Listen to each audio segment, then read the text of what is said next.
Glasgow, Scotland's largest city, with an estimated population of over 600,000. A city rich in history and culture. But how many of us are actually aware of our city's history?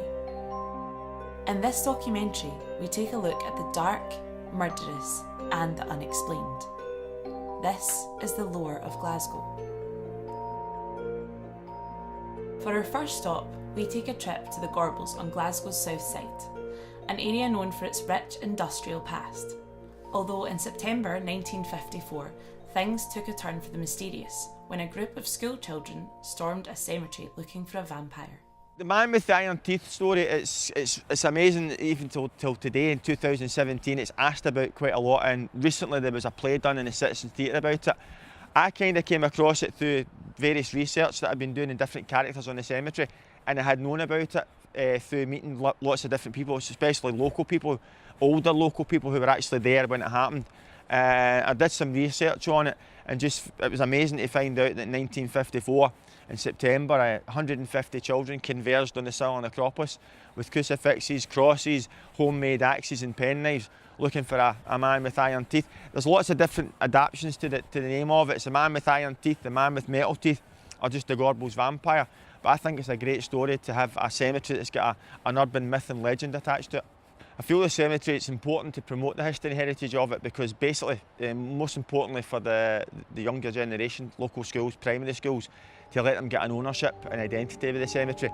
And again, it's part of their heritage and it's their history. The tale of the Gorbals vampire is now more prominent than ever, with a comic book series and a stage show performed at the Citizens Theatre. So the story of the Gorbals vampire, it actually got brought to me by Guy Hollins, who works at the Citizens Theatre. He had heard the story through one of the participants. They were actually one of the kids when it originally happened, and they were doing the classes and were talking about it, and they identified that story as a potential project or something that'd be good to go in as a big community show. So the play is written for a cast. I think we'll be performed it with a cast of 40, but it's deliberately written so that it can be performed with as big or as small a cast as possible, and it's basically told through the space of a week leading up to all the kids being in that graveyard alongside the Gorbals vampire. My God is Joss Whedon, and Buffy the Vampire Slayer is, I think, the best piece of telly ever written. So as soon as I heard there was something set in Glasgow that was also to do with vampires, I pretty much bit the hand off him to be involved in it. The square mile of murder marks an area at the edge of Glasgow's city centre, where 4 historic murders took place between the late 19th century and early 20th. I first became aware of the Square Mile of Murder thanks to the Glasgow author and journalist Jack House. He produced a book, I think in the 60s or 70s, called Square Mile of Murder. He was the one that coined the phrase, and it was subsequently turned into, I think, a 4-part BBC TV series which I watched, and that's when I first became aware of these 4 very famous Glasgow murder cases. The 4 murders were the killing of Jessie McLachlan in Sandyford Place, the Dr. Edward Pritchard case, the Madeline Smith poisoning case, which is very, very famous indeed, and finally the Oscar Slater case in 1908, which was one of Scotland's most notorious miscarriages of justice. Perhaps the most famous one is the case of Madeline Smith, who was accused of poisoning with arsenic her illicit boyfriend. She was well-to-do, she lived in the West End of Glasgow. Her parents were very keen that she married in their social status, and she was having sexual relations with a gardener from the Channel Islands, I think. And the only way she could get out of it was apparently to poison the poor lad. And she did it in a very haphazard way. She bought the arsenic in her own name and somehow managed to get a not proven verdict.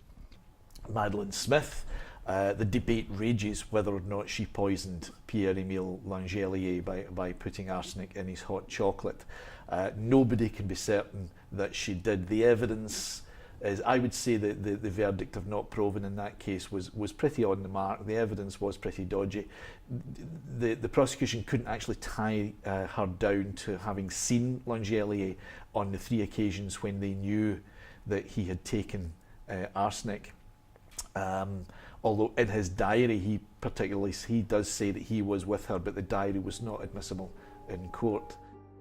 The Sandyford murder case focused on Jessie McPherson, who was struck 40 times with a meat cleaver. Her friend, Jessie McLachlan, was accused and trialled for the murder. A judge found her guilty of murder, sentencing her to death.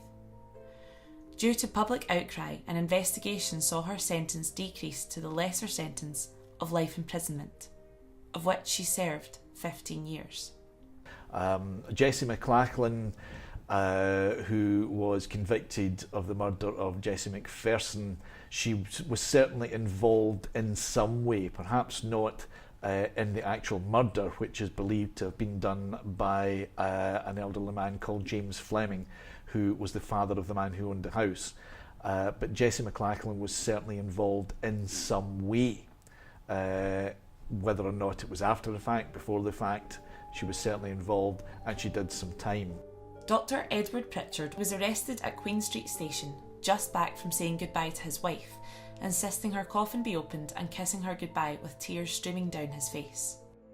For this, he became known as the Human Crocodile, a fittingly ghoulish title inspired by the legend that crocs cry as they devour their prey.